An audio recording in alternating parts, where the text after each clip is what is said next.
नमस्कार, आप देख रहे हैं हमारा खास कार्यक्रम न्यूज पंच। मैं हूं आपके साथ कृतिका, जहां न्यूज पंच में खबरें सिर्फ खबर नहीं रह जाती बल्कि पावरफुल इंपैक्ट के साथ आप सभी के सामने रखी जाती है। न्यूज पंच में हर खबर की तह तक जाया जाता है और यहाँ प्रेजेंटेशन का मिलता है एक अलग अंदाज।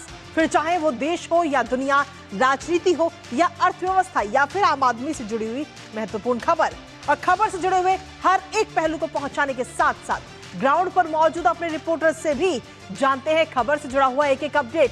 तो चलिए शुरुआत करते हैं न्यूज पंच की प्रमुख खबरों के साथ और नजर डालते हैं टॉप लाइंस पर। और सबसे पहली और प्रमुख खबर पश्चिम बंगाल से, जहां आपको बता दें कि अमित शाह लगातार अब दूसरे चरण के लिए चुनाव प्रचार करते हुए नजर आ रहे हैं और उनकी तरफ से एक दावा किया गया कि पहला चरण जो अभी हाल ही में गुजरा है, जिसमें बम्पर वोटिंग हुई है, उस पहले चरण में सैकड़ा पार है बीजेपी का। यह दावा अमित शाह की तरफ से किया गया और क्या कुछ इस दौरान अपने इस दावे में अमित शाह की तरफ से कहा गया है, बताएंगे इस खबर के बारे में। लेकिन इसके साथ ही जो दूसरी प्रमुख खबर वो भी आपको बता दें कि डिजिटल पेमेंट में अब एक नया नियम आया है, नया बदलाव आया है। आखिर क्या कुछ बदल गया है और ये आपके लिए किस तरीके से फायदेमंद होने वाला है ये बदलाव, बताएंगे इस खबर के बारे में भी विस्तार से आपको। लेकिन इसके साथ ही जो तीसरी प्रमुख खबर वो है कांग्रेस से जुड़ी। जी हां, कांग्रेस के बड़े नेता कहे जाते हैं पवन खेड़ा, लेकिन अब पवन खेड़ा के ऊपर लटक रही है कहीं ना कहीं तलवार की, इस समय गिरफ्तारी की तलवार। और ऐसे में सवाल ये होता है कि क्या पवन खेड़ा गिरफ्तार होंगे, क्योंकि दरअसल उनकी तरफ से जो असम के मुख्यमंत्री हैं हेमंत बिस्वा शर्मा, उनकी पत्नी पर कई गंभीर आरोप लगाए गए थे। 3 पासपोर्ट रखने के आरोप लगाए गए, जिसको लेकर उनकी तरफ से फिर हेमंत बिस्वा शर्मा ने बताया कि किस तरीके से ये सारे जो कागज हैं वो बिल्कुल जाली हैं। तो चलिए शुरुआत करते हैं पहली और प्रमुख खबर के साथ। सबसे पहले आपको बता दें बात पश्चिम बंगाल की, जहां पहले चरण को लेकर मतदान हो चुका है, जिसमें जमकर वोटिंग हुई, जिसके बाद अब बारी है दूसरे चरण के मतदान की, जो होगा 29 अप्रैल को, जिसे लेकर चुनाव प्रचार जोरों शोरों से तमाम राजनीतिक दल कर रहे हैं। प्रधानमंत्री नरेंद्र मोदी भी लगातार धुआंधार प्रचार कर रहे हैं और पीएम मोदी ने सोशल मीडिया पर हाल ही में कुछ तस्वीरें भी साझा की, जिसमें उन्होंने गंगा का जिक्र किया। इसके अलावा गृह मंत्री अमित शाह ने पहले चरण के मतदान के बाद 110 सीटें जीतने का दावा किया। तो वहीं दूसरी तरफ चुनाव आयोग ने पोस्ट पोल गाइडलाइन जारी कर दी है। चुनाव आयोग ने दिशा निर्देश जारी करते हुए कहा है कि कैमरों के एसडी कार्ड जो है वो तुरंत नहीं हटाए जाएंगे और सेक्टर अधिकारी की निगरानी में ये सभी कैमरे रहेंगे। करेंगे चर्चा और जानेंगे लेटेस्ट अपडेट अपने सहयोगी से। उससे पहले आपको दिखाते हैं कि प्रधानमंत्री नरेंद्र मोदी ने आखिर क्या कुछ कहा है। अब टीएमसी बहुत बुरी तरह बौखला गई है। कल रात भर टीएमसी अपने गुंडों को ताकत दे रही थी, मैदान में आओ, मैदान में आओ। मैं बंगाल की जनता से कहूंगा, बीजेपी के सभी कार्यकर्ताओं से कहूंगा, हमें आशीर्वाद देने वाली जनता से कहूंगा, मत भूलिए ये क्रांति की धरती है, ये वीरों की धरती है। और ये मत भूलना, हर बुझता हुआ दीपक थोड़ा फड़फड़ाता है, वैसे ही टीएमसी का दिया बुझने से पहले थोड़ा फड़फड़ा रहा है। और इसके साथ ही प्रधानमंत्री नरेंद्र मोदी ने गंगा का जिक्र करते हुए सोशल मीडिया प्लेटफॉर्म एक्स पर यह पोस्ट की, जिसमें उन्होंने लिखा कि हर बंगाली के लिए गंगा का एक बहुत खास स्थान है। कोई कह सकता है कि गंगा बंगाल की आत्मा में बहती है। इसका पवित्र जल एक पूरी सभ्यता की शाश्वत भावना को अपने साथ समेटे हुए है। आज सुबह कोलकाता में मैंने हुगली नदी के तट पर कुछ समय बिताया। ये मां गंगा के प्रति आभार व्यक्त करने का एक अवसर था। इसके साथ ही प्रधानमंत्री ने अपने इस पोस्ट में आगे लिखा कि साथ ही मुझे वहां नाव चलाने वालों से मिलने का भी अवसर मिला, जिनके कड़ी मेहनत करने की प्रवृत्ति सचमुच सराहनीय है, और मैं वहां सुबह सैर करने वालों से भी मुलाकात की। हुगली के तट पर मैंने पश्चिम बंगाल के विकास और महान बंगाली लोगों की समृद्धि के लिए काम करने की अपनी प्रतिबद्धता को एक बार फिर से दोहराया। हुगली नदी के किनारों से कुछ और झलकियां।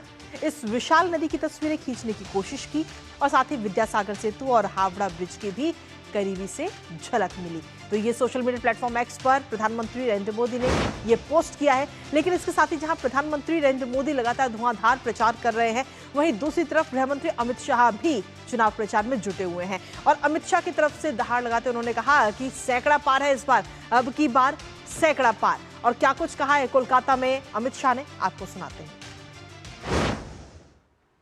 भारत के विकास की जो यात्रा चल रही है, उसमें बंगाल के प्रथम चरण के मतदाताओं ने स्पष्ट कर दिया है कि बंगाल भी उसमें जुड़ने जा रहा है।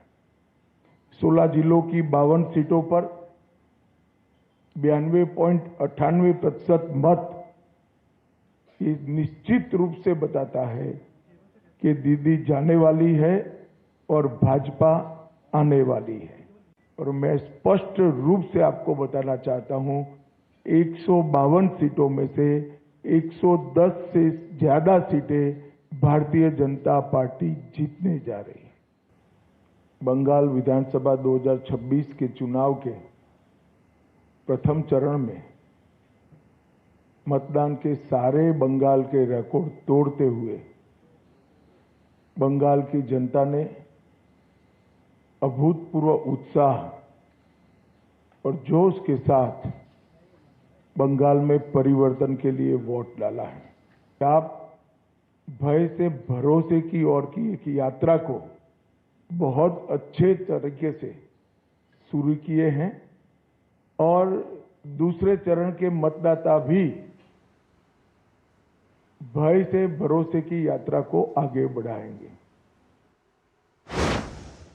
तो गृह मंत्री अमित शाह को आपने सुना, जिन्होंने सीधे तौर पर पहले चरण में जो बम्पर वोटिंग हुई उसको लेकर उन्होंने कहा कि 152 सीटों में से 110 सीटों पर भारतीय जनता पार्टी जीत रही है। बात उनकी तरफ से कही गई। लेकिन इसके साथ ही उधर दूसरी तरफ अगर हम देखें तो टीएमसी की तरफ से ममता बनर्जी ने भी जीत का दावा ठोका है, क्योंकि हम सभी जानते हैं कि इस बार पश्चिम बंगाल में बम्पर वोटिंग हुई है, 92% से ज्यादा मतदान हुआ है और ऐसे में सभी राजनीतिक दल अपना अपना दावा कर रहे हैं। ममता बनर्जी ने क्या कुछ कहा वो भी आपको सुनाते हैं। और आज के जो वोट हुए गए इतिमধ্যে आज जो वोट हो चुके हैं, अब तक अगर मेरी आंखें सच कहती हैं, अगर मेरा मन लोगों की भाषा समझता है, तो हम पहले ही जीतने की जगह पर आ गए हैं। लेकिन इसके साथ ही जहां एक तरफ तमाम जीत के दावे किए जा रहे हैं, वहीं दूसरी तरफ पश्चिम बंगाल में पोस्ट पोल गाइडलाइंस भी इस समय जारी कर दी गई हैं चुनाव आयोग की तरफ से। दरअसल चुनाव आयोग ने ये नए दिशा निर्देश इस समय जारी किए हैं, जिसमें सीधे तौर पर चुनाव आयोग की तरफ से जो दिशा निर्देश जारी है उसमें कहा गया है कि कैमरा और जो वीडियो डाटा है उसकी हैंडलिंग पर सख्ती बरती जाए। वोटिंग के बाद में वीडियो फुटेज जो है, जहां पर वोटिंग हुई है उसकी वीडियो फुटेज को लेकर के ये प्रोटोकॉल जारी किया गया और साथ ही कैमरे के जो SD कार्ड हैं उन्हें तुरंत बिल्कुल नहीं हटाया जाएगा। ये बात चुनाव आयोग ने कही अपने दिशा निर्देशों के जरिए।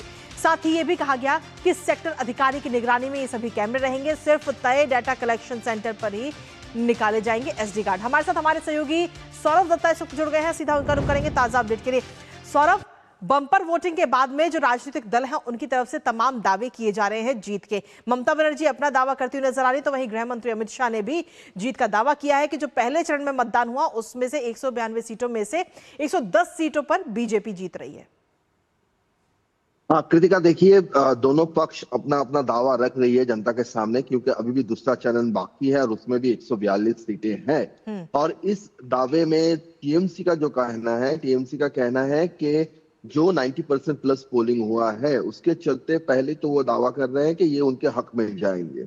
लेकिन दूसरी बात उनकी तरफ से ये कहा जा रहा है कि असल में 85% पोलिंग ही हुआ है, लेकिन SIR के चलते जो नाम कटे हैं उसके चलते इतना ज्यादा पोलिंग दिख रहा है। बल्कि उनका कहना है कि बहुत सारे लोग पिछले वर्षों से कम ही वोट डाले हैं, लेकिन SIR के चलते इसको इतना ज्यादा डिनोमिनेटर का अगर आप गणित बिठाएं तो उनको टीएमसी का यह कहना है कि उनको लग रहा है कि सब ठीक ही है। दूसरी तरफ भाजपा का ये कहना है कि वो देर रात तक कल अपने कार्यकर्ता से असेसमेंट किए, हर 152 कॉन्स्टिट्यूएंसीज का क्या रिव्यू है वो बातचीत हुआ और उसके बाद भाजपा का ये कहना है कि कल 152 में से, जैसे गृह मंत्री अमित शाह ने भी प्रेस कॉन्फ्रेंस में कहा कि 110 सीटें, कम से कम 110 सीटें वो लोग मान के चल रहे हैं कि ये 152 सीटों में से उनको मिलेगा। और इसका बड़ा कारण माना जा रहा है कि ममता वर्सेस जनता का एक रेटोरिक तैयार हुआ है बंगाल में, एंटी इनकम्बेंसी है और ममता के खिलाफ सबसे ज्यादा एंटी इनकम्बेंसी है। और इसका कारण क्या है? इसका कई सारे कारण है। महिलाओं का सुरक्षा एक बड़ा कारण है। और आप अगर महिला की बात करें तो महिला की सुरक्षा का कारण है। सरकारी कर्मचारियों की बात करें तो वहां पे जो डीए उनको नहीं मिल रहा है उसको लेकर काफी नाराजगी है। आप अगर युवाओं की बात करें तो बेरोजगारी का मुद्दा है, घोटाले का मुद्दा है, इन्फिल्ट्रेशन का मुद्दा है। यहाँ तक कि जो बात करके मैं ये खत्म करूंगा अपनी बात के, भाजपा का ये मानना है, कल आप देखेंगे यहाँ पे प्रेस कॉन्फ्रेंस में भी गृह मंत्री अमित शाह ने राज्य पुलिस को थैंक्स कहा है, उनको धन्यवाद बोला है, क्योंकि ये माना जा रहा है कल स्टेट पुलिस का जो रोल था वो भी काफी पॉजिटिव था। ऐसा भाजपा को लग रहा है कि स्टेट पुलिस का काफी पॉजिटिव था। और वो 3 कारण बता रहे हैं। एक, 7th पे कमीशन अपने अगर सरकार आया तो 45 डेज के अंदर उन्होंने घोषणा किया है। और दूसरा एक कारण चुनाव आयोग का एक डर है। और तीसरा एक कारण तो वो भी समझ रहे हैं कि परिवर्तन आने वाला है। तो ऐसा राजनीति में कहा जाता है कि गुंडे और पुलिस को सबसे पहले पता चलता है कि परिवर्तन आएगा या नहीं आएगा, किसकी तरफ सरकार बनने जा रही है। तो इसको भी वो एक पॉजिटिव इंडिकेशन मानकर चल रहे हैं। इसके साथ ही चुनाव आयोग की तरफ से नए दिशा निर्देश भी जारी किए गए हैं कि जिन जिन जगह पर वोटिंग हो चुकी है वहां के जो कैमरे हैं उनकी निगरानी सख्त, और साथ ही जो एसडी कार्ड उनमें लगे थे वो भी अभी रखे जाएंगे, उनको निकाला नहीं जाएगा। कृतिका, इसका एक बैकग्राउंड है कि पिछले चुनाव में देखा गया है कि डायमंड हार्बर, साउथ 24 परगना के ऐसे बहुत सारे कॉन्स्टिट्यूएंसीज थे जहां पर बाद में ये आरोप आया था कि पता चला था कि वो सारे कैमरास जो है वो कैमरास कटे हुए हैं और कैमरास कटने के जरिए जो फुटेज है वो भी डिलीट हो गया है। तो इस बार हर एक फुटेज को प्रिजर्व किया जा रहा है, बाद में उसको असेस किया जाएगा कि कल मॉनिटर्स तो थे, 91 मॉनिटर्स थे, लेकिन फिर भी अगर कहीं पे कोई छूट जाता है और बाद में आकर, ठीक है, आपको रोकना चाहेंगे सौरभ, सीधा रुक करते हैं इस वक्त जादवपुर का, जहां पर प्रधानमंत्री नरेंद्र मोदी चुनावी रैली को संबोधित कर रहे हैं।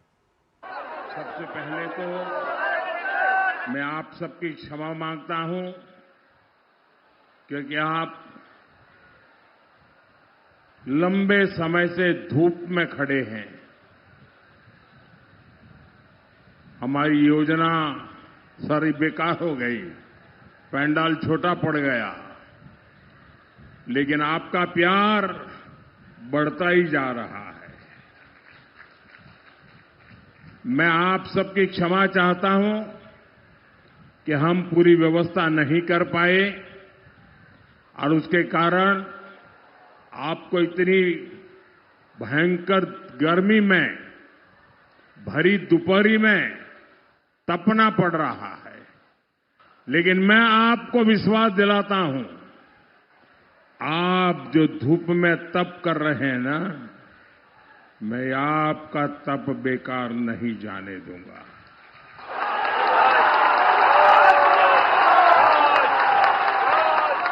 मैं आपके इस तप को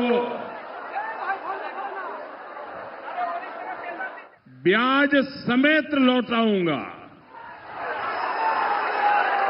आपके इस प्यार को ब्याज समेत लौटाऊंगा, इस क्षेत्र का विकास करूंगा। भाई बहनों, बंगाल के पहले चरण का मतदान हो चुका है और बम्पर मतदान हुआ है, जबरदस्त मतदान हुआ है।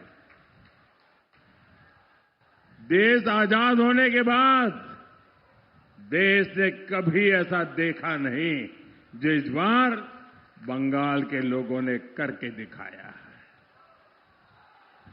हर तरफ यही चर्चा है कि बीजेपी को कितना बड़ा समर्थन बंगाल में मिला है। आज बंगाल के छोटे दुकानदारों से लेकर बड़े व्यापारी भय मुक्त होकर बीजेपी के साथ है। आज बंगाल के टैक्सी वालों से लेकर रिक्शा चलाने वाले तक भय मुक्त होकर बीजेपी की सरकार के लिए समर्थन दे रहे हैं। आज नाव चलाने वाले हो या नाम कमाने वाले हो, हर कोई खुलेआम परिवर्तन के लिए भाजपा के भरोसे पर बंगाल का भाग्य बनाने के लिए तैयार है।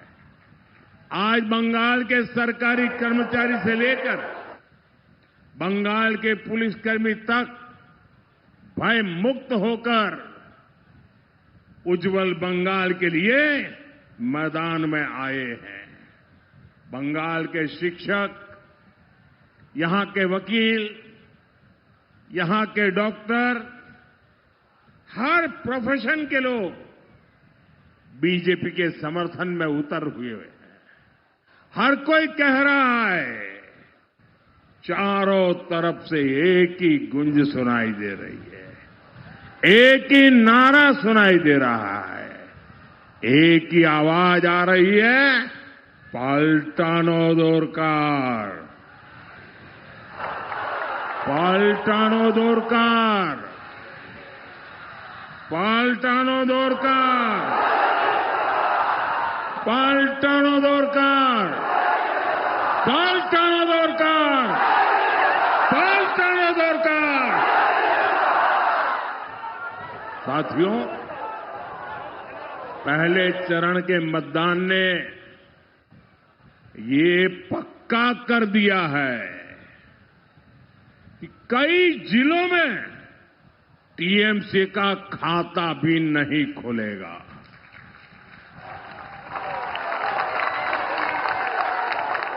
अब दूसरे चरण में आपको टीएमसी की करारी हार पर और विकसित बंगाल के संकल्प पर पक्की मोहर लगानी है।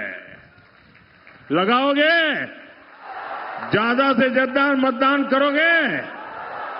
ये कल जो हुआ है उसका रिकॉर्ड तोड़ोगे? ये कल जिन्होंने मतदान किया है उन्होंने आपके लिए चुनौती खड़ी कर दी है। करोगे मतदान इतना? साथियों, बीजेपी की विजय विशाल भी हो, निर्णायक भी हो।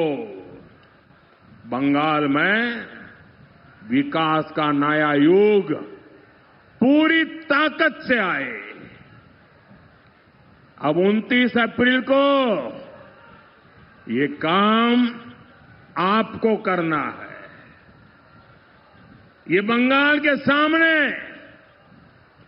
बहुत बड़ा मौका है और इसलिए एक भी वोट छूटना नहीं चाहिए।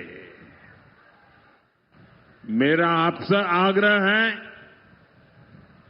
बीजेपी के सभी प्रत्याशियों को भारी बहुमत से जिताकर भेजिए। साथियों, पिछले 15 वर्षों में टीएमसी ने बंगाल को केवल और केवल लूटने का काम किया है। ऐसा कोई काम नहीं जहां टीएमसी का करप्शन नहीं। इसलिए बंगाल की जनता कह रही है, भर्ती घोटाला छोलबे ना। भर्ती घोटाला, भर्ती घोटाला, भर्ती घोटाला, पूरी ताकत से बोलिए, भर्ती घोटाला, भर्ती घोटाला, चिटफंड घोटाला, चिटफंड घोटाला, कोयला खनन घोटाला, कोयला खनन घोटाला, बालू के खनन में घोटाला, पूरी ताकत से बोलिए आप, मेरे से भी आपकी ताकत ज्यादा होनी चाहिए। गरीबों के राशन की लूट छोड़ देना, गरीबों के राशन की लूट, तस्करों को छूट, कटमनी, कमीशन। साथियों, पिछले 15 वर्षों में टीएमसी की सरकार ने बंगाल की पहचान को तहस नहस कर दिया है। तो सीधी तस्वीरें आपको दिखाते हैं पश्चिम बंगाल के जादवपुर से, जहां पर प्रधानमंत्री नरेंद्र मोदी दूसरे चरण के मतदान से पहले चुनाव प्रचार करते हुए नजर आए। उसके साथ ही ममता सरकार पर भी हमलावर हुए। इसके साथ ही आपको बता दें कि प्रधानमंत्री नरेंद्र मोदी ने दमदम में रोड शो भी किया। कुछ तस्वीरें आपको दिखाते हैं।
तो पश्चिम बंगाल में दूसरे चरण के लिए धुआंधार प्रचार इस समय जारी है और इसी कड़ी में प्रधानमंत्री नरेंद्र मोदी ने दमदम में रोड शो करते हुए नजर आए, जिसकी झलकियां हमने आपको दिखाई। अब वापस रुक करते हैं हमारे खास कार्यक्रम न्यूज पंच का, और उसमें अब रुक करते हैं हमारी अगली खबर का। क्या पवन खेड़ा गिरफ्तार होंगे? जी हाँ, ये सवाल इस समय हर किसी के जहन में है, क्योंकि कांग्रेस नेता पवन खेड़ा की मुश्किलें इस समय बढ़ती हुई जा रही है। दरअसल पासपोर्ट विवाद से जुड़े हुए मामले में गुवाहाटी हाईकोर्ट ने पवन खेड़ा को अग्रिम जमानत याचिका खारिज कर दी है। अब क्या पवन खेड़ा की गिरफ्तारी होगी इसको लेकर, क्योंकि सीधे तौर पर अगर हम देखें तो उनकी मुश्किलें बढ़ रही हैं और पासपोर्ट विवाद में बड़ा झटका इस समय उन्हें लग चुका है। गुवाहाटी हाईकोर्ट में उन्होंने अपनी जमानत याचिका, जो अग्रिम जमानत याचिका है, वो दायर की थी, लेकिन वहां से अग्रिम जमानत याचिका खारिज हो गई है। 21 अप्रैल को इस पूरे मामले को लेकर सुनवाई हुई थी, जिसके बाद में कोर्ट ने ये पूरा फैसला जो है सुरक्षित रख लिया था और आज ये फैसला सुनाया गया। हमारे साथ हमारे सहयोगी विकास सारथी जुड़ गए, सीधा उनका रुख करेंगे। विकास, क्या कुछ ताजा अपडेट आपके पास में? आज जो सुनवाई हुई है उसमें कोर्ट की तरफ से क्या कुछ आदेश दिए गए हैं और क्या कुछ आधार? बिल्कुल, देखिए, कोर्ट की तरफ से ये कहा गया है कि इस मामले में जो निष्पक्ष जांच हो सके इसके लिए जरूरी है कस्टोडियल इंटरोगेशन, क्योंकि असम पुलिस का ये कहना था कि जो आरोप है पवन खेड़ा पर वो बेहद संजीदा है, यानी उसमें फर्जी डॉक्यूमेंट्स बनाना, चीटिंग और इस तरह के संगीन अपराध उसका हिस्सा है। तो कस्टोडियल इंटरोगेशन जरूरी है और इसीलिए कोर्ट ने एक बात और यहां पर कही कि भले ही पवन खेड़ा इस पूरी कार्रवाई को कह रहे हैं कि ये पॉलिटिकली मोटिवेटेड दिखती है उनको और इसीलिए उनको इस तरह से निशाना बनाया जा रहा है, लेकिन कोर्ट का ऑब्जर्वेशन ये था कि पवन खेड़ा ने जो बातें कही है प्रेस कॉन्फ्रेंस में वो एक नॉन पॉलिटिकल व्यक्ति के लिए थी, यानी चीफ मिनिस्टर की वाइफ कोई पॉलिटिकल पर्सनैलिटी नहीं है। तो ऐसे में अगर उनके ऊपर इस तरह के आरोप लगते हैं तो ये डिफेंस नहीं ले सकते पवन खेड़ा कि ये सारी बातें राजनीति से प्रेरित हैं। अब स्पष्ट है कि पवन खेड़ा से कस्टोडियल इंटरोगेशन होती हुई ही दिख रही है, क्योंकि आप याद करें कि इससे पहले असम सरकार सुप्रीम कोर्ट आई थी तेलंगाना हाई कोर्ट से, जो उनको राहत मिल गई थी 1 हफ्ते के लिए उसके खिलाफ, और तब भी सुप्रीम कोर्ट ने माना था कि एक तो ज्यूरिसडिक्शन के मसले को लेकर के सुप्रीम कोर्ट ने आपत्ति जताई थी कि वो असम की बजाय तेलंगाना क्यों गए, और दूसरा वहां पर एक जी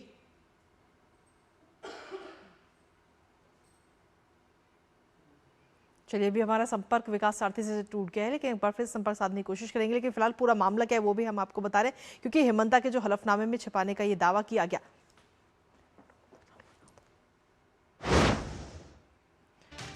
और इसी के साथ चलिए अब रुक करते हैं हमारी अगली महत्वपूर्ण खबर का। और अगली महत्वपूर्ण खबर है आपको फ्रॉड से बचाने की तैयारी पर। अगर आपके खाते में हर महीने अपने आप पैसे कटते हैं, जैसे OTT सब्सक्रिप्शन होता है या इंश्योरेंस प्रीमियम या फिर म्यूचुअल फंड SIP, तो आपको थोड़ा सा ज्यादा सतर्क रहना इस समय जरूरी है, क्योंकि भारतीय रिजर्व बैंक ने आपके हित में ई मैंडेट से जुड़े कुछ नियमों को सख्त इस समय कर दिया है, जिससे ऑटो डेबिट पेमेंट पहले से ज्यादा सुरक्षित भी हो जाएगी। अब क्या है ये ई मैंडेट और कैसे आप बचेंगे डिजिटल फ्रॉड से, विस्तार से आपको बताते हैं। RBI की तरफ से जो नियम है वो सख्त किए गए हैं और ई मैंडेट पर ये नई गाइडलाइन इस समय जारी की गई है RBI की तरफ से। नियम पहले भी थे, लेकिन अब इस समय उनको और सख्त कर दिया गया है। ऑटो डेबिट पेमेंट पर ये नए नियम लाए गए हैं और इसमें हर ऑटो डेबिट पर अतिरिक्त ऑथेंटिकेशन इसमें कंपलसरी कर दिया गया है, जरूरी कर दिया गया है।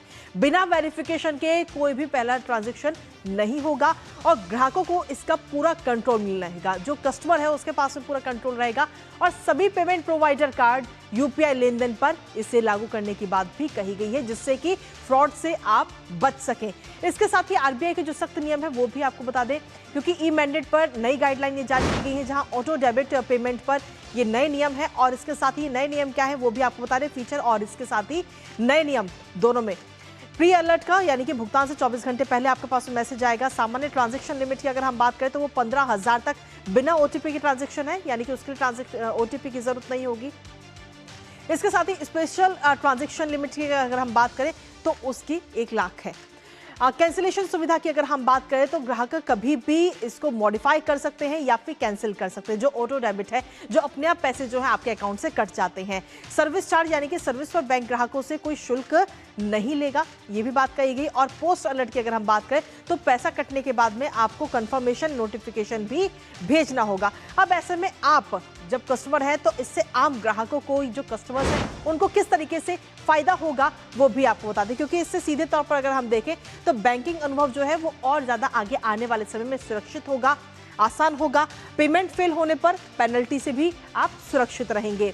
अनचाहे खर्चों पर बेहतर नियंत्रण आपकी तरफ से लग पाएगा, क्योंकि जब OTP जाएगा तभी आपके अकाउंट से पैसे कटेंगे। 24 घंटे पहले ही आपको सूचना से आप अनचाहे खर्च जो है उन्हें रोक भी सकते हैं। और जो बड़े भुगतान है उसके लिए आपको बार बार मैनुअल पेमेंट जरूरी नहीं है। नियमों का उद्देश्य सीधे तौर पर यही है कि ग्राहकों के जो पैसे की सुरक्षा है उसको बढ़ाया जा सके, अनाधिकृत या स्वचालित कटौती से बचाया जा सके और धोखाधड़ी से भी ग्राहक बच सके, जिसको लेकर के RBI की तरफ से नियमों में ये सख्ती इस समय की गई है। तो आप भी जरूर अपने अकाउंट्स का ध्यान रखें। और इसी के साथ फिलहाल न्यूज मंच मुझे और हमारी पूरी टीम को दीजिए अनुमति। नमस्कार।